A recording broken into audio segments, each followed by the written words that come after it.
We are back. We are back. Thank you, Brent Pruner, for letting me know that that terrible echo was everybody's problem and not just mine. Um, I don't have to fight the echo anymore. Consider that our sound check, our live sound check. That's like Greg coming out and doing the everybody picking, drums are going, and lights haven't come on quite yet. John and I are going to start our set here. John, I want to say thank you. We've already done an interview. He was on the Crossroads, one of my earlier interviews. Again, John, not only resident historian of the Allman Brothers, but a legendary high school figure at Columbus High School in Miami. You guys, your Mendoza was from there. You guys have a Heisman winner recently. You've won a lot of state titles recently. Or basketball, you guys won a state title? We've won five in a row in basketball. The Boozer brothers went to Columbus. So we have a Heisman winner and a first round pick in the NFL. And with Cam Boozer, we got a Naismith winner and potentially the first pick in the NBA draft. So yeah, that's John's got things are okay. Just like me, John has these dual careers in his life, or dual ideas. Like he is started as a history teacher. We had a great interview about this before. John, I was featured pretty prominently in the Gregg documentary, which I've now seen twice. Saw it a second time, and when you read a book the second time, when you watch a movie the second time, when you listen to a record more than multiple times. The first time you come to it, I was struck with your own expectations for what you're going to see. The second time through, you can begin to appreciate what the artist, in this case, James Keach, did and how he told the story. And, I can quibble, we all can, but I believe in talking about the merits of presentations and the merits of people's work. And all in all, man, I just was real touching.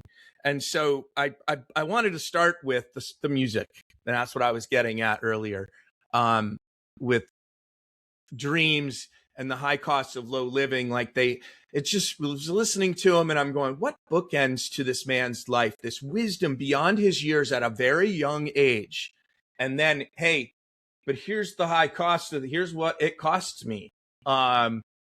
I know he wasn't the sole author of High Costs of Low Living, but I think his name is on that.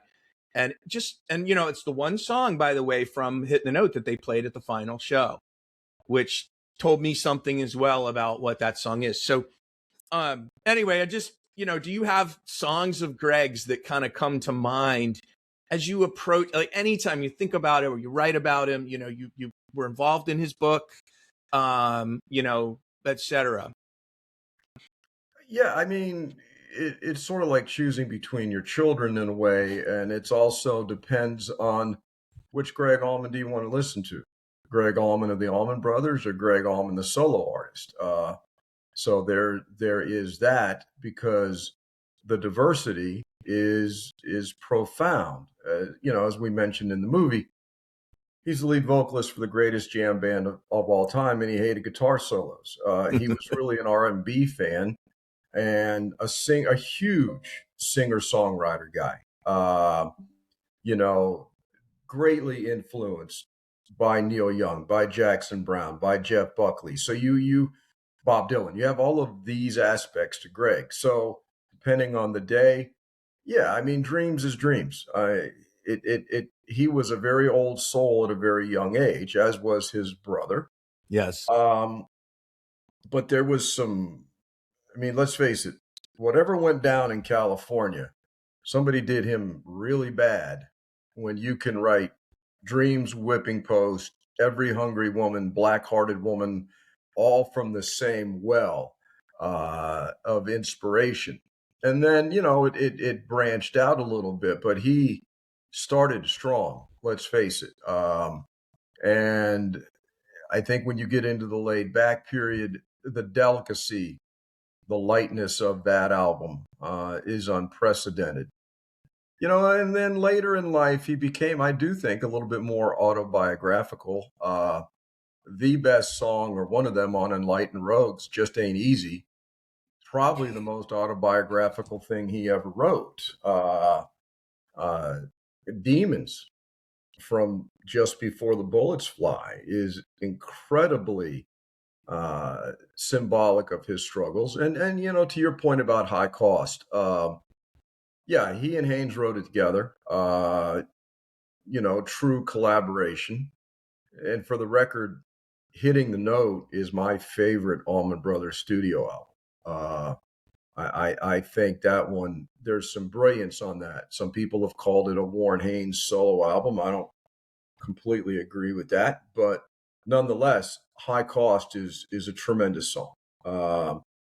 So yeah, the arc of his life, the arc of his career, and then you get into Southern Blood, which I've listened to once, and I won't listen to it again. It's just too profound. It's too heavy, which I think came out very well in the movie. He knew what he was doing, and he knew why he was doing it. So yeah, it depends on what do I want to listen to today. Come and Go Blues? Are you kidding me? I mean, that is one uplifting song right there. And he knew how to showcase people, the people he was playing with. He was very, very, very good at that. So yeah, I mean, we could go down his whole song catalog. You know, you touched on the ones that, you know, like jump out, and it is funny because this comes through in the movie. Overall, it comes through in your segments as well. The diversity of influence, the diversity of sound, and of course the legit brotherhood of man that existed in that band. And you know, I think that when you know the history like we do, and you've lived and seen it very much up close. I've seen it from a little bit more of a distance, but I'm aware, you know, that whole ideal that they come out with and accepting JMO gets kind of lost when you can, you know, with the passage of time and the cynicism, but it was real. It was legit. And that came through super well in the movie too. I wrote in Play All Night was, you know, having JMO in the band wasn't a political statement. It was a statement of fact. It was, this is our brother. We don't care what he looks like. We just want to play music with this guy. And that really came through. And like you said, Shank does a great job of talking about that dynamic in particular. Something JMO talks about a lot too is how well the Allman Brothers, these white cats, played Black music without any pretense. And Gregg was at the top of that. You know, I think the movie began with, what are the blues? Or, you know, can you define the blues? And he's like, every child, you come out crying. You know, the thing about JMO, though, JMO could have been orange. He could have been green. He was the right drummer for Duane Allman, and that's all that mattered. And Duane heard something in JMO that nobody else heard. People were like, we don't know if he's really good or he's really bad. We can't figure this guy out. But certainly Duane heard something, and JMO notes that Duane heard things that nobody else did. And pairing him and Butch together, boy, that worked out. Yeah. JMO is awesome in this one. Yeah. As he always is. You know, if you can capture the absolute right quote, he just does a banger, and he had a couple just brilliant ones. And you know that he looks at the camera, and a couple, like you said, Chris King, you and I both know Chris, Crispy, and she was texting me, and she goes, when he came on the screen the first time, I giggled, and I said, I did the same exact thing. I giggled. I'm like, there he is. You have to smile when you see JMO. When you're around JMO, you have to smile. He's JMO. They'll never, one and only. They broke them all. We are fortunate that he is the one, you know, our talisman, you know, our holy man, you know, because he is so freaking awesome. Let's talk just a bit about, and this was something a couple of people asked me about, to ask you, like when we were talking. I have this observation that, you know, Michael Lehman, who also has a wonderful role in the movie, you know, really came in and really sent Gregg off on the note that he deserved and tightened up his you know, his affairs where he could, et cetera, et cetera. from a, can you talk a little bit about that? Because it seemed to me that Gregg really did end on, and the movies reflected this too, went out on his own terms. It was painful to watch the Hall of Fame induction ceremony. I've now watched it twice through. It was painful to watch. And, I felt he reminds me of my brother when my brother was struggling at his worst. They share a birthday, oddly enough, my brother and Gregg Allman. So, and it wasn't a straight line. Alan will talk about this a lot too. It wasn't a straight line to sobriety for Gregg. However, as he says kind of toward the end was, if you could stay off the booze, like I'm going to talk more about that on my own later. But that last 20 years, last 15 years in particular, he was on an upswing. Can you talk a little bit about that? Like he did get his affairs somewhat in order did he get it with publishing a little bit and stuff like that? Michael Lehman came in and I've come to know Michael very, very, very well. And Michael has a track record of taking artists and not only getting their affairs in order, but allowing them to blossom even at a later stage in their career. Yeah, Michael was the stability that Gregg needed professionally and financially and vision-wise as well. It was Michael that encouraged him to do a couple solo records with Don Was. It made a huge difference. The big tribute show, All My Friends, at the Fox in Atlanta. Michael was always looking for ways to, promote Gregg differently. The interview with Dan Rather that was so well received on Access TV. The book had been floating around for years and years and years. It was Michael that helped get it together, found the right publisher, found everything. So, Michael started off, he's a very professional guy, but he's also a very personal guy. And he and Gregg went from a business relationship to friends and someone that Gregg could count on. And Gregg didn't trust easily. He'd had enough bad experiences early in life, early in his professional career as well, with management or lack thereof, honesty or lack thereof. And I believe that Michael Lehman was the first, and Bert Holman with the Allman Brothers, obviously. But, on a private basis, individual basis, Gregg had it really good with Michael Lehman as his personal manager and Bert Holman as the Allman Brothers manager. He had people looking out for him, which did not occur early in his life. And so, the trajectory of his life, got better. You're right. It wasn't linear after 95, but he eventually got there in terms of sobriety. And professionally, between Michael Lehman and Bert Holman, he was in very, very, very good shape and with a different profile. Gregg got exposed to a much wider audience in the latter part of his career, which, it happens, but not very often, where there's sort of a rebirth. And I think the documentary, good God Almighty, the attendance at theaters across the country, the reviews, the reactions, it's been really extraordinary. It is. You've just really expressed what I saw. I think that has been a march toward, let's say, maybe more respectability for the band. That 90 reunion was so critical to what you're just talking about, which is when they had as a band had such a renewed focus, put them back on the map, and then getting it all in order and keeping it on the road, after the divorce with Dickie. And I've seen it. I saw it, I saw it live, and I'm really happy for Gregg, that he got to go out.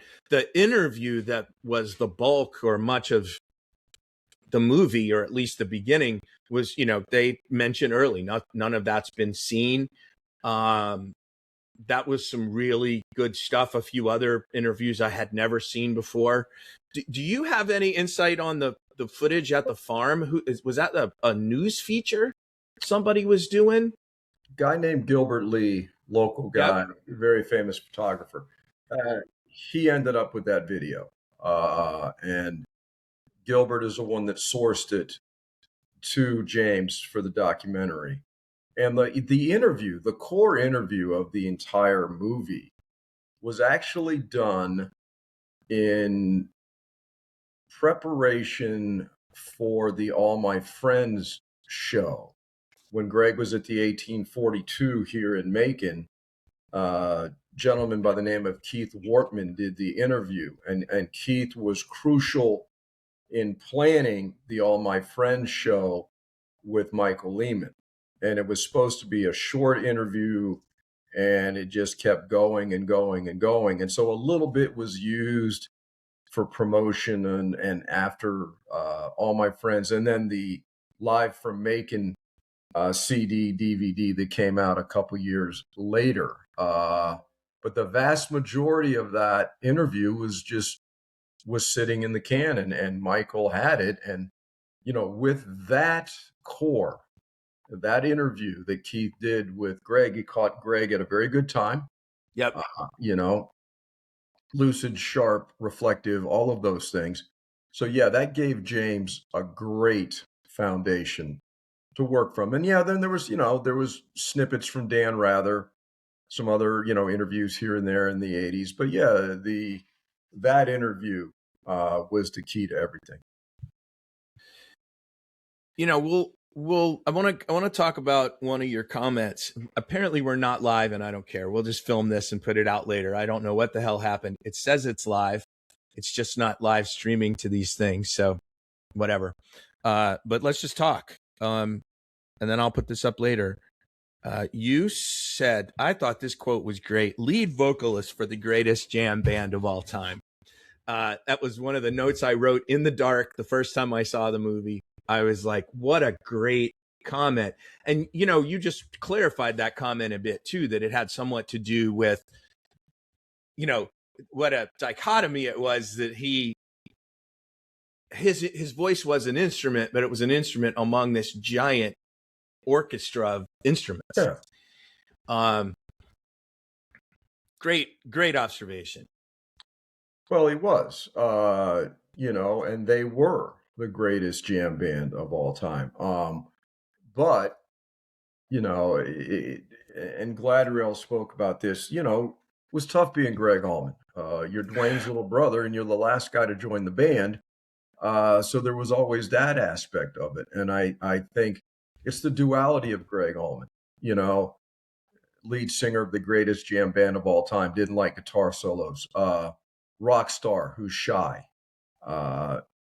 doesn't like to be alone, but got married 7 times, couldn't stay married. There's all these yin and yangs to Gregg Allman, but in his essence, he was a singer, period. Great Hammond player, absolutely, positively, man. He is one of the most underrated Hammond players of all time, and his effect on the band's sound on the Hammond often gets overlooked. It's like David Crosby and CSN. Sometimes you don't realize it's that Crosby vocal that everything is really resting on. It's the same with Gregg's Hammond playing in the Allman Brothers. But, when Gregg was given the opportunity to do what he really wanted to do, I mean, he was happy doing his thing. So yeah, he did have the best of both worlds in that regard. But yeah, I think if things had gone different for Gregg, and if he could have been, a singer-songwriter, he would have been very happy. He was, but made a career out of it, and not right. Not sitting through a 45-minute mountain jam. Yep. So, well, that's the point, right? To me, that's the point I think that you make is in a lot of the jam band scenarios, the vocals are not as strong a suit as like they are in the Allman Brothers Band, because Gregg is a world-class Hall of Fame great singer. powerful singer. And so it sets them apart. The songs themselves become, even the jams like Whip and Post are built on a very strong chord progression, melody, movement. Even also, of course, they changed the song considerably. What is always funny to me was like the first time I got laid back was and every Gregg solo record has always landed like this for me. It is such a downshift from what I, I'm used to. What I prefer most about the Allmans over anything, right, is Liz Reed and Whip and Post and Mountain Jam and just, I love the long instrumental passages.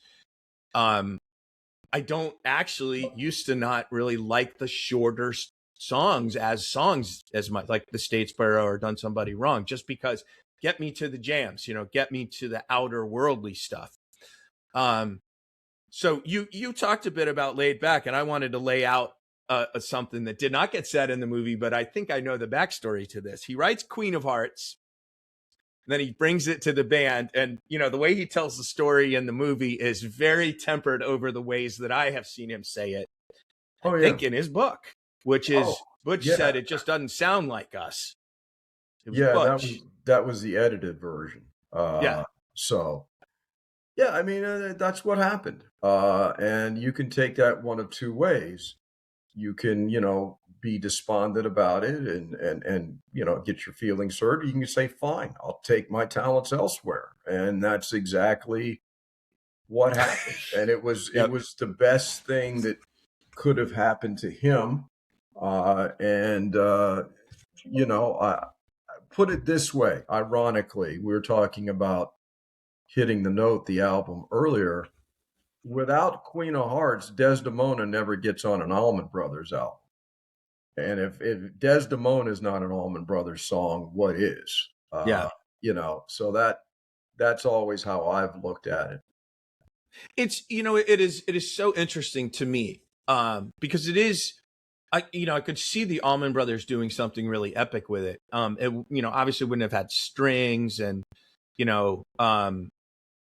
the production that Queen of Hearts gets, that the entirety of Laid Back gets in the Allman context is not going to be like that. But wow, that is a really interesting take. Like Gregg on a slow blues with some waltz time, some in it. There you go. You got Desdemona, which is right in the wheelhouse. Yeah, right in his. That's another similar bookend to look at. Yeah. Do you have a favorite Gregg solo project? And let's take Laid Back out of it, because I think that most of us would say that. But outside of Laid Back, is there one project, song, something that really stands out to you? You know what I think it's overlooked is Searching for Simplicity. There's some great playing on Searching for Simplicity and some really solid songs as well. He wasn't in the best shape when he was working on that album, and it took a while to complete it. But I think Searching for Simplicity falls through the cracks. I think Southern Blood is the greatest career wrap-up one could hope for. Not to compare it to Abbey Road, but the Beatles went out on top with Abbey Road, and Gregg Allman went out on top, with Southern Blood. If you take Laid Back out of it, that's a big one. But I'll tell you, the two epic records, I'm No Angel and Just Before the Bullets, which were basically one long album, what it really came down to.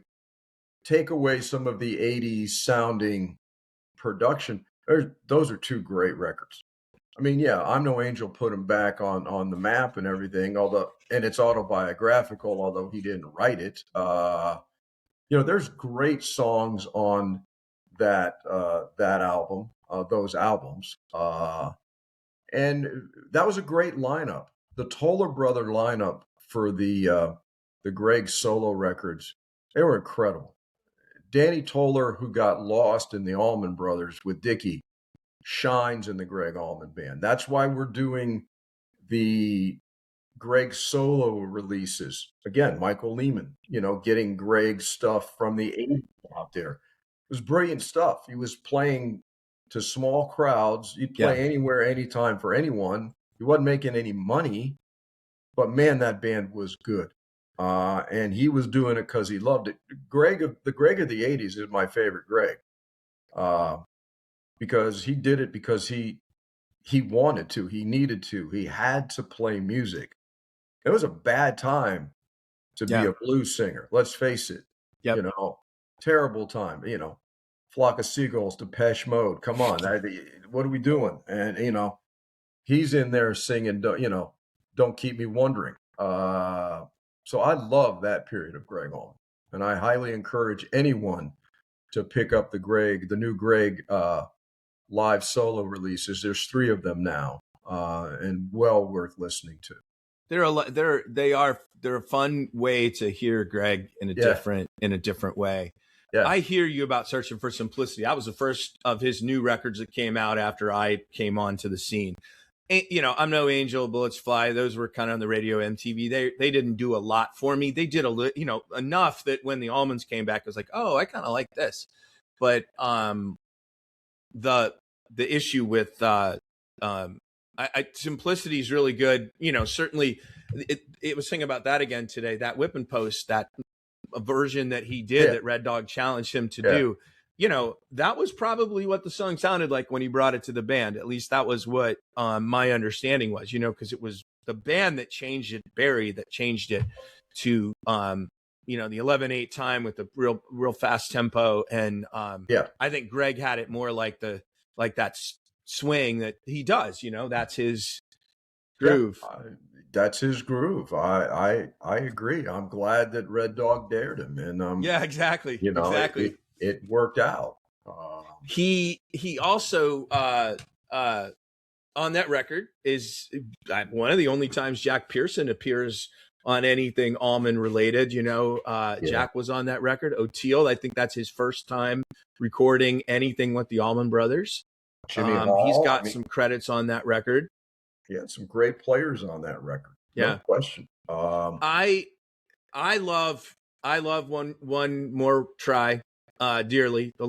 Rest in peace, the long lamented One More Try that Kirk put together in the 90s. It got pulled. You were the one who pointed out to me a while ago that y'all released a lot of the laid back outtakes that showed up on that. Or some of them, right? If you go, leaving the original Laid Back out of it, if you go buy the deluxe edition of Laid Back or go listen to it, you get everything on One More Try plus a lot more. Michael Lehman pushing that. That's a hell of a release, the deluxe Laid Back, because it is One More Try plus about a dozen more songs. Yep. So, but it was the One More Try, just the Laid Back sessions, right? Not the full One More Try, right? There's still a bunch of that other stuff floating around that never made it to release, right? No. Again? No.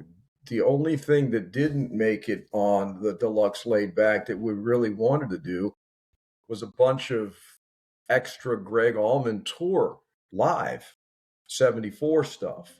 We couldn't work out the legalities of it. But anything demoed during the Laid Back era is on the Laid Back Deluxe, the One More Try. It's all there. I mean, I think we got everything.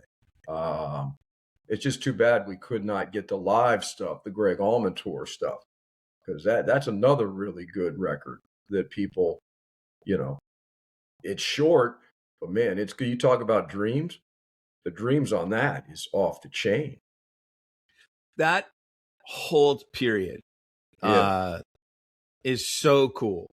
And your comment about Galadriel saying how hard it must have been to be Gregg,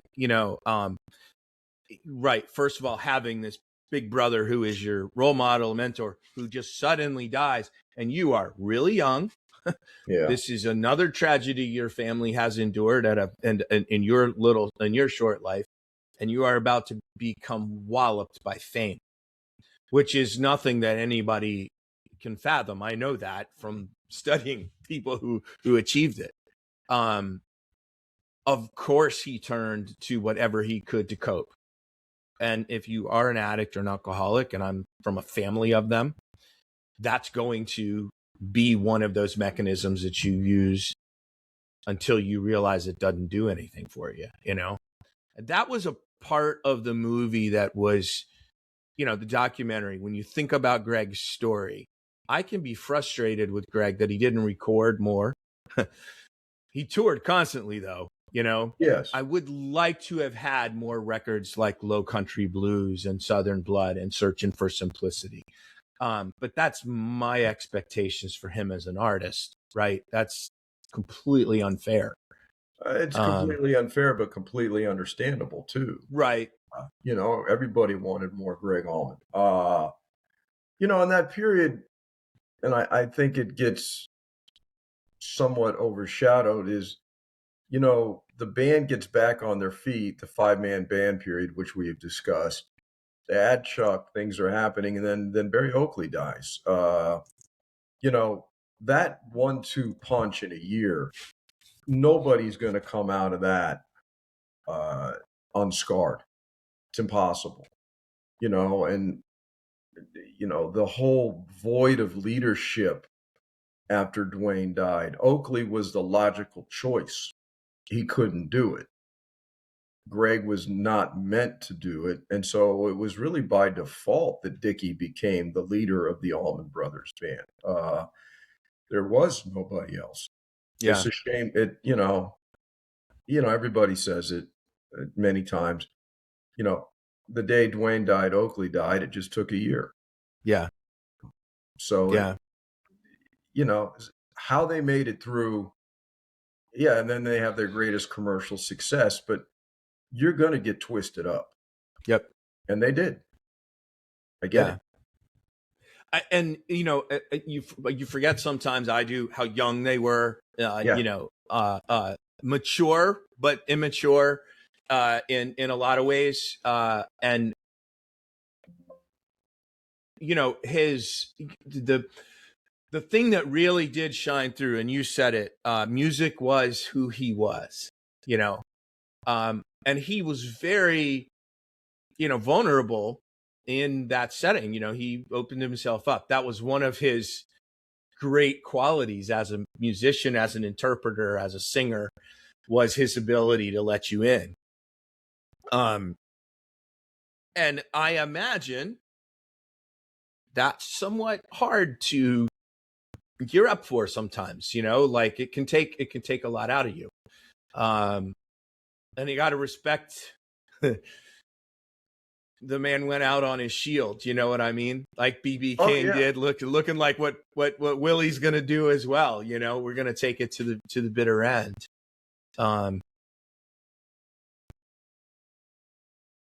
Last piece I want to talk to you about, and I'm going to let you go, and then we'll record this. We're going to do this another time, of course. I loved this. Hit me too. Jimmy Carter, the whole Jimmy Carter story. Yeah. Something that really struck me, it's hit me over the years as I pondered it more, because when I wrote Play All Night, I wasn't, you know, I stopped with Barry's death on purpose because I didn't want to get into this, any of the nonsense for that mid-70s. And so I didn't really think a lot about it right at the time. It was just a part of the Allman Brothers story, which I started digging more deeply into since I published the book. And, you know, I'm struck by, and you put this in the movie, there was a genuine friendship there. Yeah. Yeah. You know, and Jimmy Carter, you know, politicians are politicians. If they can get a leg up on something, they're going to use it. It's what they do. I think the reason the band chose to support Jimmy Carter, aside from the fact he was a good and decent man, he wasn't coming after them because he understood that they were the most popular band in the land and they were from Georgia and they could help. He loved music. Yeah. He absolutely loved music, and you could not bullshit those guys about music. Let's face it. So when Jimmy Carter could hold his own in conversations about Bob Dylan or Van Morrison or whoever else, these guys say, okay, he's legit, and I think that is why, they chose to support him. Yeah, I mean, their political beliefs matched him, but he was a genuine guy, Yeah. and he loved his music, and they, and you know how things can go when things got sideways with Gregg and the band during the Scooter Herring trial and the fallout and the whole Cher stuff. Jimmy Carter never stopped being their friend, and he never stopped being Gregg's friend. He said, "Yeah, I stand by my friends," and it was, there was no better selection to present Gregg's honorary doctorate at Mercer than Jimmy Carter. It was the thing about Gregg. He may not have had a lot of friends, but the friends he had, he was 1,000% loyal to, and Yeah. Jimmy Carter fell into that category. Chank, yeah, JMO. There were people that he stuck by for forever. So yeah, I'm struck, that image of Jimmy Carter in the Win Lose or Draw T-shirt, and that's July 4th weekend of 1976, I think. So he's running. Yeah, this is after Gregg had testified or had been called to testify in the Scooter Herring trial, and what a statement! Hey, these are my friends, and yeah, they got mixed up in some shit, but these are my friends, and that doesn't matter. And you said it on camera, and it is true. I think there's more to be said that this was a sting to try to sully Jimmy Carter's reputation as much as anything by the feds. Because all of a sudden, Jimmy Carter, who had been, nobody had heard of Jimmy Carter ever. It was similar to nobody had ever heard of Barack Obama type of thing. Or Bill Clinton, for that matter, from Arkansas. This guy from Georgia, peanut farmer. All of a sudden, he's got a leg up. He's doing things, and I had Butch and I had Dickie tell me on separate occasions, unconnected to one another, that they thought there was about there was a drug ring in Macon, of course, but it was more about trying to get to stop Jimmy Carter than anything else. True, untrue, who knows? But they seemed to think there was something to it. Yeah, when I wrote a piece just recently on the Arista records that just published, and I took a little detour down the Dixie Mafia highway to kind of understand a little bit, where all that comes from. That's also that is same collective is the Buford Pusser case in Walking Tall that Drive-By Truckers wrote about. And of course, turns out Buford Pusser shot his wife. It was not. That whole story was made up. But that is that same sort of somewhat white trash, redneck crime syndicate, loosely connected, that Gregg was getting his drugs from. Yeah. I thought that I'm on social media and I publish stuff, and honestly, anybody who's like Gregg's a narc or something, I'm like, block. Like, I don't care. You're wrong, and I'm not going to debate the issue with you. I thought it came through. I thought you were the one who basically represented that story in the documentary, and I thought you did it very well. And I wanted to give you some kudos for that too.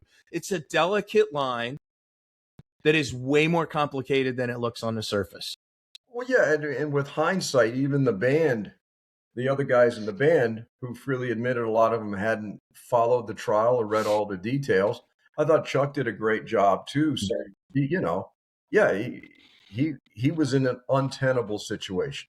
He was, and he made the best out of a lose-lose. He did, and he did financially compensate Scooter. He did the best he could. The band finally figured it out that nobody wanted to be in that position, and Scooter did take the fall. It's like what Jackson Browne said, somebody really, really wanted that band to keep playing if you're willing to take the fall for those guys. And he was. So very interesting period that with the passage of time, there's some clarity on it now. Did Gregg make some bad decisions? Yeah. Find me anybody in the band that didn't during that period. It got crazy. You can't have that kind of loss, law says, then that kind of success, and then crazy, crazy success with brothers and sisters, and not end up twisted. It's rock and roll. Yeah. And, again, he was pinched in a federal drug sting. Yeah. This is how it works. You pinch the low people as you work your way up to suppliers. Again, who knows who would have done something differently? There's a lot of people who judged him then and forever continue to judge him for it. It is a part of Gregg's story, and I'm, not something that I'm sure he's particularly proud of. But it came, again, the whole documentary, and which is why I just wanted to reach out. I'm disappointed we're not live, because we had a great conversation, and I'm just really glad to see Gregg get these props. All my friends, you mentioned, we briefly talked about it, but I wasn't there. I was right in the middle of writing finishing up my dissertation when those shows happened, the Final Beacon shows happened, and I just was not making it.